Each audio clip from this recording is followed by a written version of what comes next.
పొద్దున్నే 11:30 దాటాక మీకు జరగబోయేది ఇదే. ఏం జరగబోతుంది, ఎటువంటి ఫలితాలు కలగబోతున్నాయి, గోచార రీత్యా ఎలా ఉండబోతుందో వీడియోలో చూసి తెలుసుకుందాము. వీడియో మీకు నచ్చితే తప్పకుండా ఒక చిన్న లైక్ అయితే చేయండి.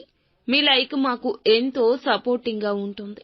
ఇక ఆలస్యం లేకుండా వీడియోలోకి వచ్చేద్దాము.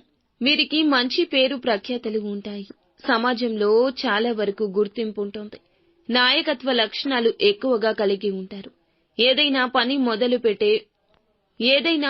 మొదలు పెడితే పూర్తి చేసే తత్వమే అధికంగా ఉంటుంది.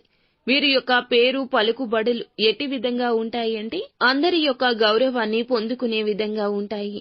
ఎక్కువగా నాయకత్వ రంగాల్లో ఈ రాశి జాతకులు ఉంటారని చెప్పుకోవచ్చు. కొందరు వ్యక్తులు రియల్ ఎస్టేట్ మార్గంలో ఈ రోజున అభివృద్ధి పదంలో, కొందరు వ్యక్తులైతే ఈ రోజున మీ రంగాల్లో ముందుకు వెళ్లే సూచన కనిపిస్తుంది. అలాగే కొంచెం జాగ్రత్తగా నడవాల్సిన ఆవశ్యకత కూడా ఉంది. మీకైతే ప్రత్యర్థులు ఎక్కువ మంది ఉన్నారండి. మీ ఎదుగుదల చూసి ఓర్వలేకపోతున్నారు. మిమ్మల్ని పడదోయాలని చూస్తున్నారు. ఇటువంటి వారు మీరైతే గనక తగు జాగ్రత్తలు తీసుకుని ఆచితూచి అడుగు వేయండి. ఈ రోజున ఒక భూమి తాలూకా విషయంలో కావచ్చు, ఇంటి విషయంలో కావచ్చు, స్థిరాస్తుల విషయంలో కావచ్చు వివాదాలు ఎదుర్కోబోతున్నారు. దానికి సంబంధించి మీరైతే చిన్నపాటి కలతతో ఉంటారు. పొద్దున్నే 11:30 తరువాత ఈ యొక్క విషయం మీకు మనశ్శాంతి లేకుండా చేస్తుంది. ఒత్తిడి అనేది ఈ సమయంలో ఎక్కువ అవుతుంది.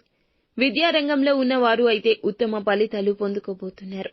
మానసిక ప్రశాంతత చేకూరబోతుంది. దూర ప్రయాణం చేసేవారికి ఖచ్చితంగా మంచి అవకాశం వస్తుంది. ఇది ఇప్పుడు కాకపోయినా భవిష్యత్తులో బాగుంటుంది. విలాసవంతమైన ప్రయాణాలకు స్నేహితులతో కలిసి వెళ్లే అవకాశం కనిపిస్తుంది. ఈ రోజున నూతన ఉద్యోగ ప్రయత్నం చేసేవారు ఉద్యోగ ప్రయత్నాల్లో ఫలింపు ఉండబోతుంది. ఉద్యోగ విషయాల్లో చక్కగా రాణింపు ఉంటుంది. మీ మీద మీకు స్థైర్యం, ధైర్యం, నమ్మకం కలుగుతుంది. ఇక ఈ రోజున ఉదయం 11:30 దాటాక ఊహించని రీతిగా ఈ రాశి జాతకులకు ఈ రోజున ఇలా జరగబోతుంది. అద్భుత ఫలితం, ఊహించని ఫలితం, ఆశ్చర్యకర వార్తనైతే మోసుకురాబోతుంది. ఇది గ్రహస్థితి.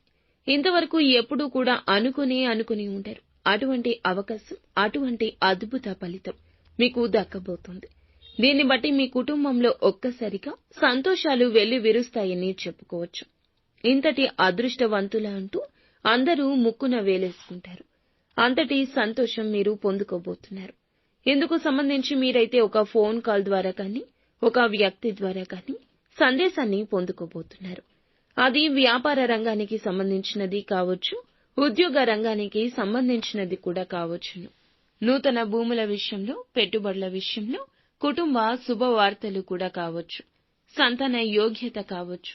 దేనికోసమైతే ఆరాటపడుతూ ఎదురు చూస్తున్నారు, ఇప్పటి వరకు ఆ ఆలోచనలతో నిండిపోయారు. ఊహించని విధంగా ఆ శుభవార్త పొందుకోబోతున్నారు. మీరైతే తెలియని సంతోషంతో నిండిపోతారు. ఈ సంతోషాన్ని షేర్ చేసుకోవడం కోసం అయిన వారి కోసం పాకులాడతారు. స్నేహితులతో ముచ్చటిస్తారు. వారితో సమయాన్ని గడుపుతారు. మీ ఆనందం అవధులు దాటేస్తుంది. ఈ రోజున ఇంత శుభకరంగా ఉండడానికి, ఏ అడ్డు అదుపు లేకుండా మీ జీవితం మారడానికి ఖచ్చితంగా భగవంతుని అనుగ్రహమే. ఇన్నాళ్ల మీ కష్టానికి ఇది ప్రతిఫలితం. ఈ అద్భుతాన్ని చూసి మీరు ఖచ్చితంగా భగవంతునికి మోకాళ్ళూని కృతజ్ఞతలు చెప్పుకుంటారు. అంతా మంచి జరుగుతుంది. నిత్యం శివారాధన చేసుకోవడం, హనుమాన్ చాలీసా పఠించడం మీకు మేలుకర ఫలితాలు